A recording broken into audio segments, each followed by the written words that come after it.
Hello my friends, it's the Game Boy Geek here. We all love dogs because they're cute and adorable. Until, of course, they start up all sorts of trouble on Barker Street. They dig up the garden, howl at all hours, and sneak snacks from the fridge. Today, we'll all be dogs causing mischief around the neighborhood, but we don't want to be the one caught by our owner when they get home from work. The Bark Side is a light, innovative trick-taking game for 3 to 5 players, plays in 30 minutes, and it's published by Korea Board Games. Now your goal is to avoid winning the last trick of the round, but winning earlier tricks allows you to strip other players of their lowest cards, increasing your chances for that final round. This game's on Kickstarter right now, so I'm going to show you how it's played, and then I'll see you on the other side.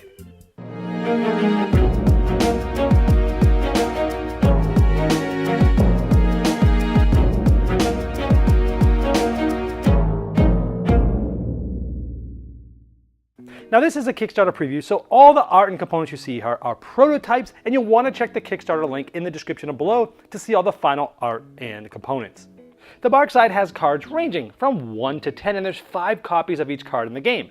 Now these cards have the dogs doing different things that are mischievous around the town, like howling or getting things out of the fridge, and they have some flavor text that doesn't really do anything in the game but helps tell the story. And so there's a total of 50 cards in the game.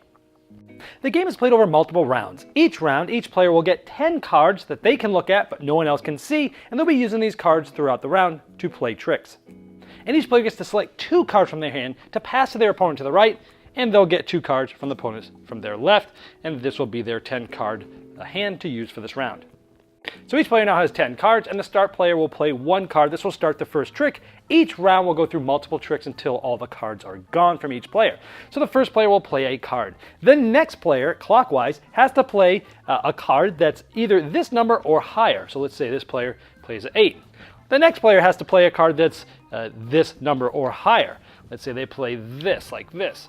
And let's say the last player. Now, at any point in time, if they don't want to or they can't play a number that's that or higher, they have to play their lowest card.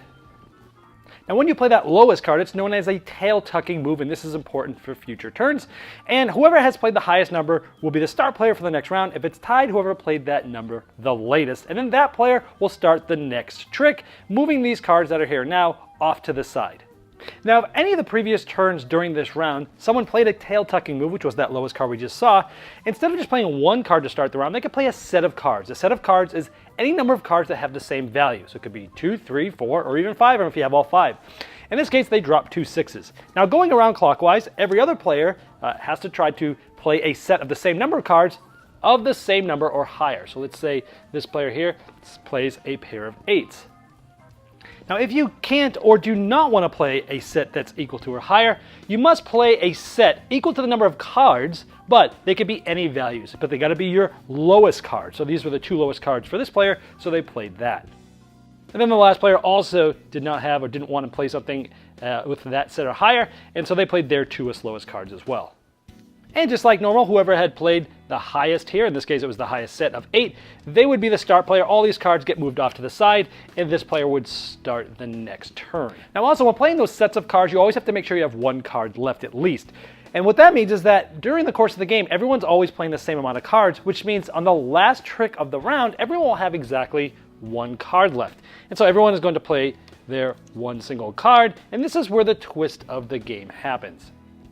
Now at this point, the owner comes back and catches you doing mischievous stuff, and so whoever has played the highest card in the last round loses the round. If more than 1 player is tied for the highest card, whoever played it last this round loses the round. That player will take the highest card and the 2 lowest cards and add them to their own area. So here they've added them to their own area, and adding cards to your area here are bad for points and bad for trying to win the game. Now normally you'd go on and start a new round, deal everybody out 10 cards, but if at the end of a round any player has 7 different dogs in their area, they have lost the game and the game ends, and whoever has the least amount of dogs in front of them would win the game. And the game can also end if there's 4 or less cards to be dealt per player at the beginning of a round. And again, you're trying to have the least amount of different dogs in your house at the end of the game to win.